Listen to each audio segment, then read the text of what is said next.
Tezda qo'shinni o'sha yoqqa yuboring. Jang hozirligini ko'ring. Xo'p bo'ladi.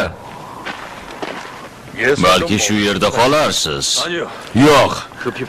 Poytaxtga qaytib ta'minot zaxiralari bilan shug'ullanishim kerak. Bundan xavotir olmasangiz ham bo'ladi.